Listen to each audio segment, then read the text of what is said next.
कर लें इसको एंड पे, मैंने भी एक कमेंट देना है। जब सब आप कर लेंगे क्योंकि मेरा आखिर में बोलना बनता है।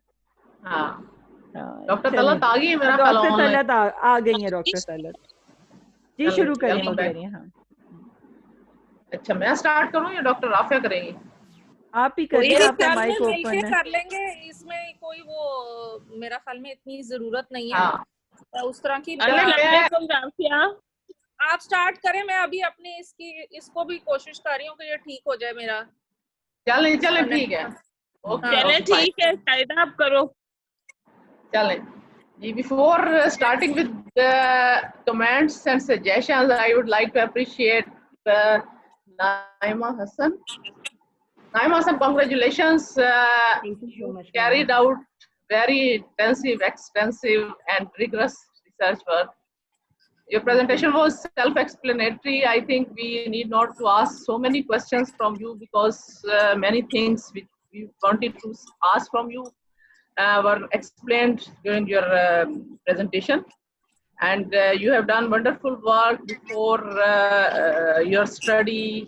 We came to know that there was no scale that could assess the side effects of different treatments for this particular illness. So this is great contribution in literature, and you carried out all the steps that are needed to construct a scale and to validate the scale. I have certain comments and suggestions. That is not a kind of thing that may dishearten the student, but these are the comments that I wanted to add in your work. First of all, I would like to start with the interview sessions that you conducted with the experts and with patients. You said that you used unstructured interview with physicians. Yes, madam. What was the reason behind this unstructured interview? And as far as your interview schedule concerned, that seems to be semi-structured. Why did you claim that it was unstructured interview? And what was the rationale behind using unstructured interview positions? Madam, actually, it was unstructured because there was no data for a scale, or there was no scale was developed previously, and I had no idea what kind of side effects a patient experience during this treatment.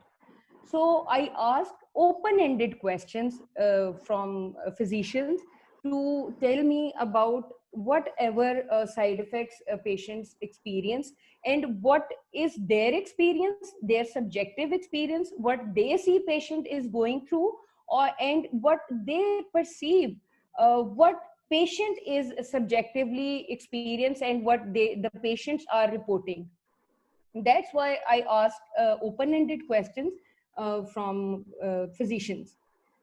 Then But in in third, semi-structured interview, we also prefer to ask open-ended question. What is the difference between this interview and the semi-structured interview? unstructured, actually it was proposed to be unstructured, but they were formed in a semi-structured interview, from a first interview with first physician to the third interview with third physician. It gradually formed its shape from unstructured to semi-structured. So it's better to add this process in your final write-up. Sure, ma'am. Sure. Sanji, Inshallah, I I will also add agree it. with Dr. Shaida कि basically it was not unstructured interview, it was a semi-structured interview, and the procedure you are explaining it should be added क्योंकि कोई भी unstructured का कोई logic उस तरह बन नहीं रहा, ठीक है? Right. अच्छा नाइमा, आप साइमा मेरे मुंह से निकल रहा है, पता नहीं। नाइमा, आपके हाइपोथेसिस जो है, हाइपोथेसिस में कोई प्रॉब्लम नहीं है, otherwise hypothesis are okay, but you are not consistent in hypothesis. Somewhere you use the word would, and somewhere you use word is. So I would suggest you to be consistent in your hypothesis. अगर आप would लगा रही हैं, better is कि आप present sentence ही present tense ही use करें, तो अगर आपने वुड लगाना ही है, आपको लगता है कि फ्यूचर में हमने इसको करना था, तो आप या तो फिर वुड पे ही कंसिस्टेंट रहें और या फिर आप प्रेजेंट टेंस पे कंसिस्टेंट रहें, क्योंकि इट डजंट सीम गुड कि आप ऊपर लगा रही हैं there would be relationship between this and that, और उसके बाद आप लगा रही हैं कि देयर इज प्रेडिक्टिव रिलेशनशिप और इस तरह से। तो ये मेरी एक सजेशन है। फिर उसके बाद आपका है पेज टेबल नंबर 3 and 4। तो I suggest you to table 3 को आप रिमूव कर दें, उसकी कोई जरूरत नहीं है, उसको आप पैराग्राफ में ही लिख सकती हैं। और टेबल 3 और टेबल 4 इसको आप मर्ज कर दें। इसको आप ये देख लें, पेज 71 पे है, क्योंकि ये अगर तो ये आपका पेज है, इसको जरा देख लें आप इसको बाद में बेशक देख लें, इसको मर्ज भी कर सकती हैं आप। टेबल 3 को रिमूव करके आप इसको मर्ज कर दें टेबल 4 में। फिर उसके बाद आपका है फैक्टर लोडिंग का जो टेबल है, वो आपने उसमें यहाँ पे आई डोंट नो कि आप आपने फाइनल में आपने किया है या नहीं किया, लेकिन जो हमारे पास थीसिस है उसमें आपने लोडिंग सिर्फ वही दी है जो 0.3 से अबव लोडिंग है। According to APA we have to give all the loadings, चाहे वो 0.00 भी कोई लोडिंग है, आपने सारी लोडिंग्स देनी है। ठीक है जी, ठीक है जी, ठीक है। फाइनल कॉपी में आप इसको भी कर लें। अच्छा जी, I have a very serious concern about your sample for EFA and CFA. You use same sample for EFA and CFA. We usually don't recommend, or this is not recommended procedure to use same sample for both extensive analysis. आपको पता है कि एक तो ये कि EFA CFA वैसे ही बड़े सेंसिटिव होते हैं, इसके लिए हमें बड़ा लार्ज सैंपल चाहिए होता है, और अगर हम एक ही सैंपल के दोनों इतने एक्सटेंसिव एनालिसिस करते हैं तो ये ऑब्जेक्शनेबल है। और दूसरा ये कि हमने फैक्टर स्ट्रक्चर डिफरेंट सैंपल पे हमने उसी मॉडल को टेस्ट करना होता है, उसी मॉडल को हमने कंफर्म करना होता है जो हमारा इमर्ज होता है EFA में। सो अगर हम सेम सैंपल CFA में यूज करेंगे तो देयर इज नो पॉइंट कि हमने इस फैक्टर इस मॉडल को हमने कंफर्म किया है। तो मैं आपको सजेस्ट ये करूंगी, अब आप इसके लिए नया सैंपल तो नहीं कलेक्ट करेंगी, लेकिन एक तरीका ये होता है कि आप उसी में से रैंडम सैंपल जो आपने ऑलरेडी आपने EFA में यूज किया है उसमें से आप रैंडम सैंपल ले लें, या उसमें से ऑड इवन नंबर्स के जो भी आपके पार्टिसिपेंट्स हैं आप उनको कलेक्ट कर लें और उस पर एक दफा रन करके आप देखें कि आपका मॉडल फिट होता है या नहीं होता। ठीक है जी मैडम, ठीक है। इसलिए कि आपका बड़ा रिस्ट्रिक्टेड सैंपल है, पेशेंट पॉपुलेशन को अप्रोच करना और उनको एंगेज करना दैट इज हार्ड वर्क। तो ये अब आपके लिए बड़ा मुश्किल होगा कि आप इसके लिए करें। तो आप बेहतर ये है कि आपने कहीं पे पब्लिकेशन करवानी है या कुछ भी है, आपने फाइनल अपनी जो कॉपी सबमिट करानी है उसमें बेहतर ये है कि आप CFA रन करें, उसी में से हाफ सैंपल बेशक आप ले लें, रैंडमली सिलेक्ट कर लें हाफ सैंपल, या उसको डिस्ट्रीब्यूट कर लें इक्वल डिस्ट्रीब्यूशन में, और आप उस पर यही वाला रन करें, CFA रन करें। ठीक है, ठीक है मैडम। ये डॉक्टर शाहिदा आपका बहुत पॉइंट तो 100% वैलिड है। जब हमारी BOS की मीटिंग हुई थी नाइमा के थीसिस के लिए, तो उसमें हमें बोर्ड ऑफ स्टडीज के मेंबर्स ने सजेस्ट किया था कि आप 50 पार्टिसिपेंट के ऊपर अपनी रिसर्च करें। और उस वक्त हमने, चूंकि ये सारा जो हमने काम किया, इसके अलावा एक काम हमने और किया था जो अभी हमारी रिसर्च में कहीं रिपोर्ट नहीं हुआ कि हमने इनके ट्रीटमेंट के दौरान इन सारे जितने ये 100 का सैंपल है, ये इनिशियली पहले हमने 50 का सैंपल जो है इसका बेसलाइन लिया था, इसका मिड लिया था और इसका फाइनल लिया था, जो 6 इंजेक्शंस के बाद और फिर फाइनल। हमने इसकी जो है वो 3 स्टेजेस के ऊपर भी असेसमेंट की थी, लेकिन उसके एनालिसिस में बहुत सारे प्रॉब्लम्स थे और बहुत सारे वेरिएबल्स कंट्रोल नहीं हो रहे थे। तो फाइनली हम फिर फाइनल स्टडी वाले डाटा के ऊपर रिस्ट्रिक्ट हो गए और हमने 50 का सैंपल और लिया। इसका जो डाटा कलेक्शन का प्रोसेस था और इन पेशेंट्स के साथ, ये ऑनेस्टली इतना कम्बरसम था कि शायद वो एक्सप्लेनेबल नहीं है। और इस सारे सैंपल को लेने में बहुत ज़्यादा टाइम लगा, क्योंकि हम इनको अप्रोच भी 3-3 दफ़ा कर रहे थे। तो ये जो आपकी बात है कि इसमें हम इनको अब इसको कवर अप करने के लिए, क्योंकि ये रिजर्वेशन थी शुरू में, लेकिन हम जब तक CFA EFA पे नहीं ना जा रहे थे, तो ये ट्रीटमेंट साइड इफेक्ट्स वाला स्केल बनने की कोई लॉजिक भी नहीं बन रही थी उसके बगैर। तो अब ये ठीक है कि हम इसको एक तो लिमिटेशंस में ऐड कर लेते हैं और एक हम इसके ऊपर यही फॉर्मूला अप्लाई कर लेते हैं ऑड इवन या रैंडम नंबर्स देकर। तो एग्जैक्टली आप, क्योंकि जब हम मॉडल टेस्ट करते हैं ना किसी, अगर आप उसी पॉपुलेशन पे मॉडल टेस्ट करते हैं और फिर रीटेस्ट करते हैं तो फिर इसका कोई जस्टिफिकेशन नहीं होती है। हम मॉडल टेस्ट हमेशा डिफरेंट पॉपुलेशन पे करेंगे तो फिर जस्टिफिकेशन होगी कि ये वेरीफाई हो गया है हमारा मॉडल। तो आप इसमें यही है कि बहुत सी स्टडीज ऐसी हैं जिसमें उन्होंने उसी सैंपल में से रैंडम सिलेक्शन किया है या ऑड इवन इक्वल डिस्ट्रीब्यूशन कर लिया है और हाफ को उसमें यूज कर लिया, हाफ को उसमें यूज कर लिया, उसी में से हाफ सैंपल, क्योंकि आपके आइटम भी थोड़े रह जाते हैं जब आप CF पे रन करते हैं, तो आपकी रिक्वायरमेंट ऑफ सैंपल कम हो जाती है एज कम्पेयर टू EF पे। तो अगर आप इसको इस तरह से करके देख लें, और ये बेहतर है हमेशा के लिए, एक सेफ आपको दे देगा covering. Definitely, very well taken. ठीक है। अच्छा Naima, I am interested to know के which model did you follow to test your hypothesized model जो आपने किया है मीडिएशनल एनालिसिस का। You are very much right, coping strategy बहुत स्टडीज में रिपोर्ट हुई है कि ये as a mediator role play करती है, बड़ी सिग्निफिकेंट है डिफरेंट तरह की इलनेस की जो स्ट्रेटजी वो है स्टडीज उसमें भी और बाकी स्टडीज में भी। लेकिन आपने पर्टिकुलरली किसी मॉडल को फॉलो किया है, ये आपने पर्टिकुलर जो आपने टेस्ट किया है model, mediational model? Madam actually model जो थियोरेटिकल मॉडल था कोपिंग स्ट्रेटजीज का मीडिएटिंग रोल को फॉलो करने का, वो डायथीसिस मॉडल था। उसमें बताया गया है कि सर्टेन रीजंस होती हैं पेशेंट के रिस्पॉन्स जो है किसी भी स्ट्रेसर को लेके, कोपिंग स्ट्रेटजीज जो पेशेंट अप्लाई करता है वो मीडिएट करता है through their personality, through their genetic predisposition and through their environmental factors।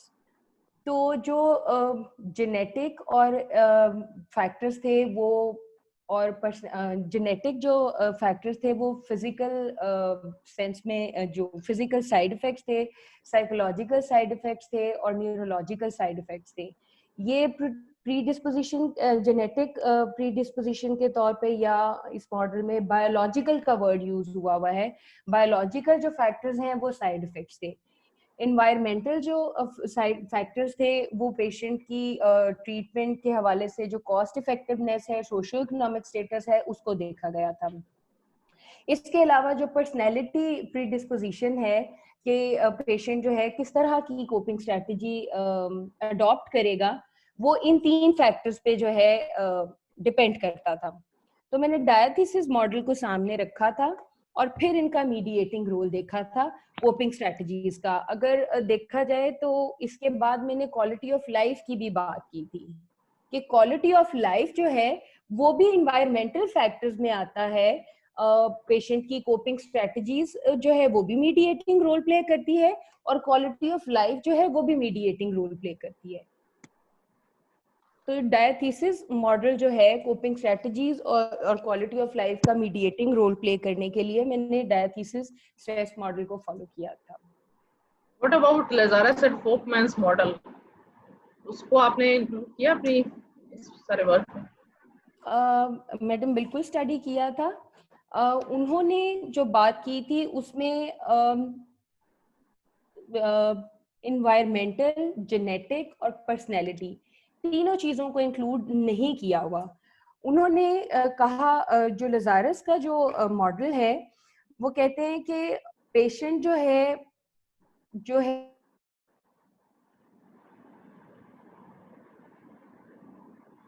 सिर्फ इवेंट्स को स्ट्रेसर के ऊपर डिपेंड करता है। सारा जो कोपिंग स्ट्रेटजीज को एम्प्लॉय करने का जो फैक्टर है वो टोटली डिपेंड करता है पेशेंट की परसेप्शन पे। जबकि यहाँ पर जो है हमारे केस में साइड इफेक्ट्स जो हैं वो ट्रीटमेंट की वजह से आ रहे हैं और वो एक रियलिस्टिक चीज है, पेशेंट एक्चुअली एक्सपीरियंस करता है साइड इफेक्ट्स को भी ना।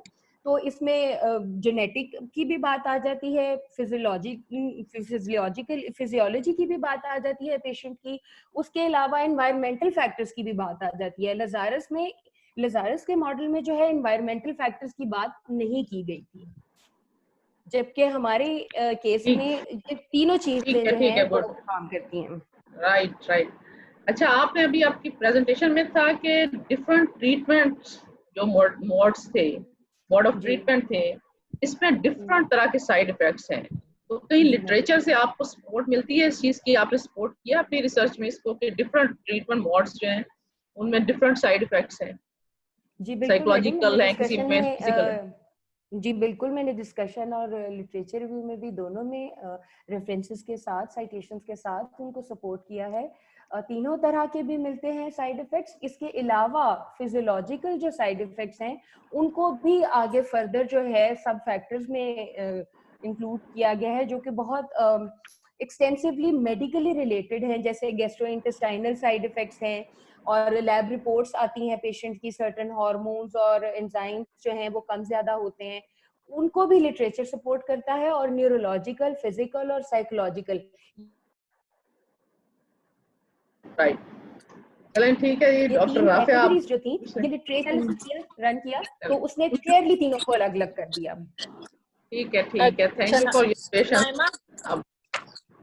जी, डॉक्टर शाहिदा ने काफी क्वेश्चंस तो पूछ लिए हैं। नाइमा, आप इसी से कंटिन्यू कर रही हो जो डॉक्टर शाहिदा पूछ रही थी कि कौन सी ऐसी, क्योंकि already a lot of research has been conducted on similar topics, तो हमारे इंडिजिनस लिटरेचर में कौन सी ऐसी गैप्स ऑफ नॉलेज है जो आपकी रिसर्च ने फुलफिल की है? जी मैडम, सबसे पहले तो जो फॉरमोस्ट रीजन थी ये रिसर्च करने की, कि जब मैंने ये काम स्टार्ट किया था और अभी तक थी, पाकिस्तान में इंडिजिनस कोई स्केल नहीं है जो इन साइड इफेक्ट्स को क्वांटिफाई कर सके, इन साइड इफेक्ट्स को मेजर कर सके। जब पेशेंट ट्रीटमेंट लेते हैं तो साइड इफेक्ट, जो साइकोलॉजिकल साइड इफेक्ट्स हैं, वो इस कदर स्क्वेयर हो जाते हैं कि वो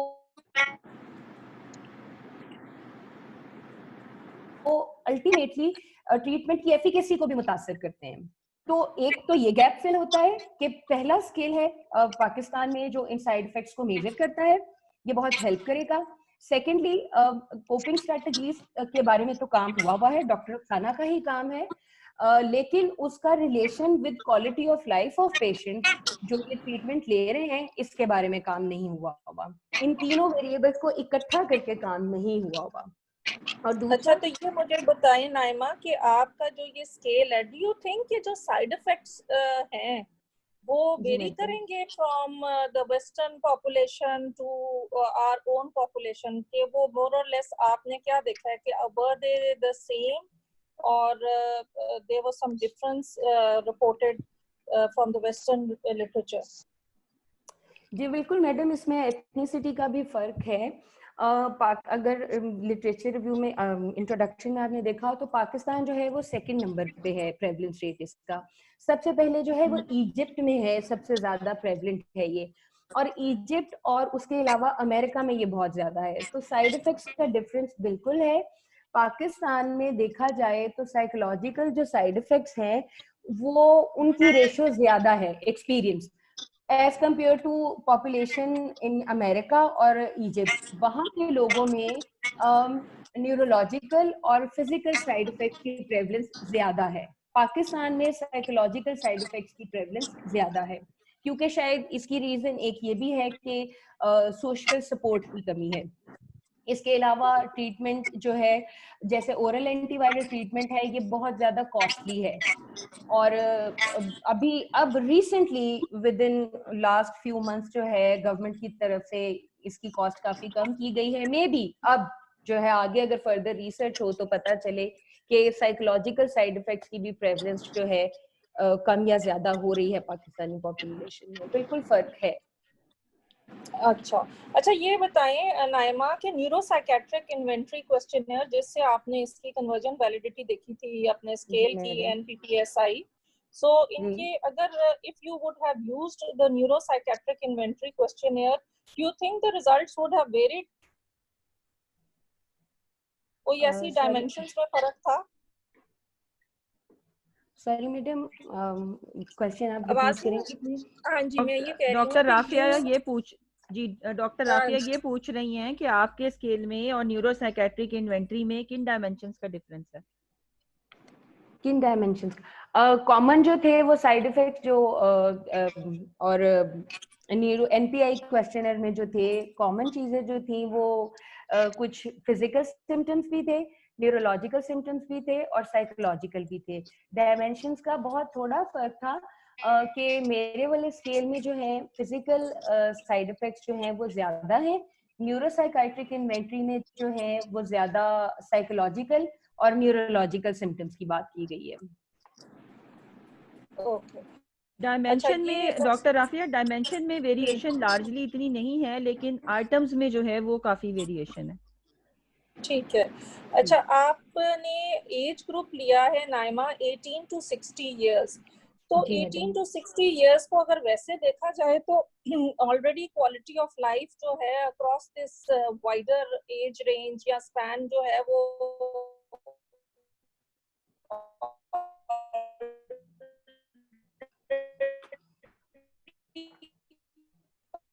अफेक्ट होती है। तो somebody who is 60 years old, definitely did you try to control this thing, any age को किसी तरह statistically control किया आपने अपने मॉडल में? सॉरी मैडम, आपके क्वेश्चन में दरमियान में मुझे आवाज चली गई, मुझे बिल्कुल एंड पे आपका क्वेश्चन पता चला है। मुझे भी नहीं पता चला। अच्छा, मैं ये कहना चाह रही हूँ नाइमा कि you had a wider age range of sample 18 to 60 years, ठीक है? Quality of life already varies across this age span. So anybody who is 18 years of life would definitely have a different quality of life as compared to somebody who is 60 years of age. So my question is that did you try to control this already existing quality of life, और जो आपने disease related quality of life, तो क्या कोई ऐसा statistical analysis किया, कोई control किया था अपने सैंपल में, एनालिसिस में? नो मैडम, इसके लिए कोई स्ट्रेटजी नहीं अप्लाई की थी। अच्छा, तो फिर ये आपने लिमिटेशंस में जरूर मेंशन करना है, क्योंकि ये एक बहुत बड़ी चीज है। अगर आपने नहीं किया तो you have to mention in limitations, क्योंकि आपका बहुत, या आपका एज वाइज अगर आप उसका एनालिसिस करते तो शायद ये चीज बीच में से जो है ना वो रूल आउट हो जाती। अच्छा, एक चीज हाँ मैं बताना चाहूंगी यहाँ पर, बिल्कुल मुझे अब एक्चुअली आपके क्वेश्चन की समझ आई है, दरम्यान में सिग्नल ड्रॉप हो गए थे मुझे अब समझ आई है आपके क्वेश्चन की। अब बिल्कुल मैंने एनालिसिस किया था, एज वाइज भी किया था और जेंडर वाइज भी किया था, लेकिन कोई डिफरेंस नहीं आया था उसमें, बिल्कुल भी कुछ सिग्निफिकेंट नहीं आया था। उसकी रीजन शायद ये थी कि पेशेंट्स जो एक्सपीरियंस करते हैं ये साइड इफेक्ट्स जो हैं, ये इक्वली साइड इफेक्ट जो हैं वो पेशेंट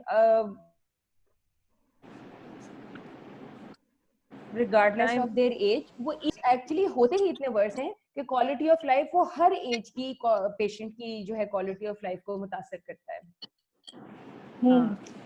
जी, इसके ऊपर हमने वाकई में एनालिसिस भी किया था, काफी डिस्कशन भी हुई थी, इसीलिए मैं कहना चाह रही थी, लेकिन चलें अच्छा है, नाइमा को खुद ही याद आ गया। ये मेरा ख्याल है अगर आप हायरार्किकल रिग्रेशन रन करें तो उसमें कंट्रोल करके आप इसको कंफर्म भी कर सकते हैं।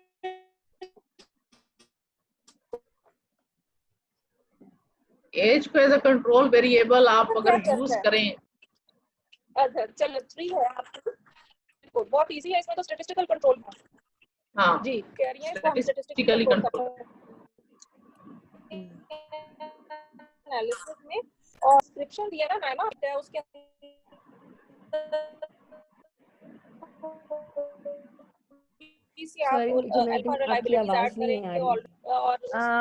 Doctor Rafia and doctor Shahida, ये कनेक्शन में कोई मसला है? क्योंकि जब आप बोल रहे हैं ना तो आवाज नहीं आ रही, वो टिन टिन टिन टिन की आवाज आ रही है सिर्फ बीच में। अच्छा, मैंने ये सजेशन दी थी कि अगर आप इसको हायरार्किकल रिग्रेशन रन करें, स्टैटिस्टिकली कंट्रोल करें एज को, तो मेरा ख्याल है कि ये बहुत अच्छे रिजल्ट्स आपको देगा। उसमें ज्यादा हर चीज एविडेंट हो जाती है कि ये चीज अफेक्ट कर रही है, कितना कर रही है, इसके बगैर क्या रिजल्ट हैं, और इसको इंक्लूड करते हुए क्या रिजल्ट्स हमारे पास आ रहे हैं।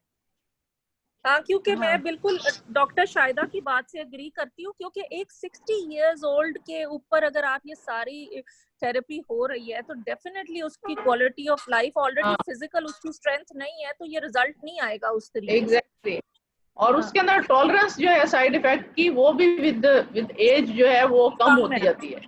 बिल्कुल बिल्कुल। अच्छा, मैं ये कह रही थी नाइमा, आप अपनी ना क्वेश्चनियर्स में ना description according to APA add करें, आपकी डिस्क्रिप्शन प्रॉपर नहीं एडेड, ठीक है? जी, आवाज आ रही है? अच्छा, जी, और जी, एक आपने एक्सक्लूजन क्राइटेरिया है, आपने लिखा हुआ है कि suppose these problems patients with these problems were not included, so what were those problems जिनके पेशेंट्स को इंक्लूड नहीं किया, और ब्रैकेट्स में लिखें कि व्हाई दे वर एक्सक्लूडेड, उनका क्या इफेक्ट था। ठीक है, ये थोड़ी सी डिटेल्स मिसिंग है। ठीक है जी, हाँ जी, इंशाल्लाह। ये सेशन खत्म होने में फिर 8 मिनट रह गए हैं, तो इसलिए मेरा ख्याल है कि we have done with our questions. मेरा ख्याल है कि डॉक्टर राफिया का भी ये लास्ट क्वेश्चन था, तो you can conclude. हाँ जी, डॉक्टर आमना, डॉक्टर तलत, आप लोगों के पास वापस in your court, we are done with it. हाँ जी, डॉक्टर राफिया आपका क्या हाल है? आपसे बात ही नहीं हुई है। जितनी दफा मैं बात करने की कोशिश की, अब तक मेरी शायद आवाज नहीं गई है। नहीं, मुझे आपकी पहली दफा आवाज आई है जी, मैं बिल्कुल ठीक हूँ। आप सुनाएं कैसी हैं? अल्लाह का शुक्र, thank you so much doctor Rafia and doctor Shahida, बहुत शुक्रिया जी। नहीं, you're more than You are always welcome. Thank you so much, thank you Awais sahab, बड़ी मेहरबानी। साइमा गुजार, बहुत शुक्रिया। वेलकम मैडम, वेलकम जी मैडम, थैंक यू। मैं स्पेसिफिकली 8 मिनट के बाद जिसमें साइमा ने प्रेजेंटेशन करनी है पहले। हाँ जी, साइमा की प्रेजेंटेशन से पहले मैं कुछ 1-2 बातें कहना चाह रही हूँ। मैं डॉक्टर राफिया और डॉक्टर शाहिदा का स्पेशली बहुत थैंकफुल हूँ कि उन्होंने बहुत थरली थीसिस को देखा भी, और अच्छा हुआ कि हमने 1 वीक आगे कर दिया, उसमें आपको देखने का प्रॉपर टाइम भी मिल गया और आपने बहुत अच्छी फीडबैक दी। और मैं ये चाहूँगी कि आपके जो भी कमेंट्स हैं वो पूरे तरीके से इसको इनकॉर्पोरेट करें। और मैं नाइमा को बहुत ज़्यादा मुबारकबाद देना चाहूँगी। She has been one of my very dedicated and very consistent student, और इसने इंतहा से ज़्यादा मेहनत इस थीसिस में की है जो शायद सुपरवाइजर जान सकता है कि एक बच्चे ने कितनी जान मारी है। मैंने कभी अपने इसकी स्टडी भी बड़ी एक डिमांडिंग और चैलेंजिंग थी। ये बिल्कुल एक रवायती किस्म का साइकोलॉजिकल फॉर्मेट के ऊपर नहीं चल रहा था, और इसमें जितना आपके पास हॉस्पिटल सैंपल और running after your participants, I can very well imagine the agony the researcher and the supervisor has gone through. I can very well imagine that. Amna, we second that. Thank you. I think this is the first time मैंने मेरी ये 6th student है जो आज graduate हो रही है PhD की, अल्हम्दुलिल्लाह। मैंने कभी किसी के लिए बहुत मुबारक हो जनाब। जी, खैर मुबारक। मैंने किसी के लिए ये नहीं कभी कहा कि इस बच्चे ने वाकई एक एक्स्ट्रा माइल जाकर मेहनत की है। So I really congratulate Dr. Naima Hassan for all her efforts, her persistence and her dedication. बहुत मुबारक हो डॉक्टर नाइमा हसन, आपको बहुत बहुत मुबारक हो जी। डॉक्टर नाइमा हसन ने अपनी शक्ल तो हमें दिखाई नहीं, इतना बड़ा मेजर कंट्रीब्यूशन हमारे से डिस्कस करके प्रेजेंट करके हमें शक्ल तो दिखाया, आप कौन है कल को चले। नाइमा, आपने वैसे अपना कैमरा क्यों नहीं ओपन किया? आपको ओपन रखना जहन में नहीं रहा आज। ये तो तैयार होके बैठी। अच्छा, ये है doctor Naima Hasan. Congratulations Naima, it was wonderful work. जो भी सजेशन रिकमेंडेशंस हैं, there is always room for improvement. आप बड़े से बड़ा रिसर्चर भी जब काम करता है तो उसमें जब बहुत से और रिसर्चर के काम को देखते हैं तो वो हमेशा उसमें रूम होता है सजेशन आप दें। तो जो सजेशन रिकमेंडेशन है आप उनको करेंगी तो और एनहांस होगा इंशाल्लाह आपका काम। Congratulation to you Aamna as well. Doctor Aamna Moazzam जितनी PhDs प्रोड्यूस कर रही हैं, क्वालिटी PhDs प्रोड्यूस कर रही हैं, आई रियली कांग्रेचुलेट यू आमना।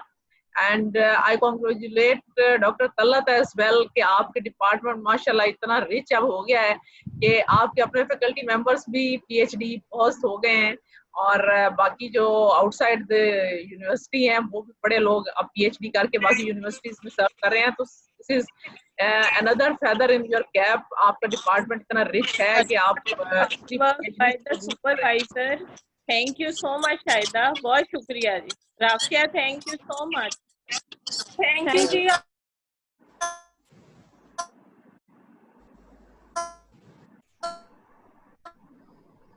मेरी तरफ से भी आप सब लोगों को बहुत मुबारक को, और doctor Naima wishes for the life is going to change now you are a doctor, तो ये बेस्ट विशेस और अल्लाह आपको और तरक्की दे। ठीक है, thank you so thank you so thank much. You everyone. फिर हम इसको सेशन को बंद करते हैं और नया सेशन ज्वाइन करते हैं दोबारा से। Thank you doctor Thank you, Shahida, madam. Doctor Afia, Thank you. जज़ाकल्लाह। अल्लाह हाफिज। Okay, okay. Allah Hafiz. Allah Hafiz. Thank you so Allah much. Hafiz. Allah Hafiz. Allah Hafiz.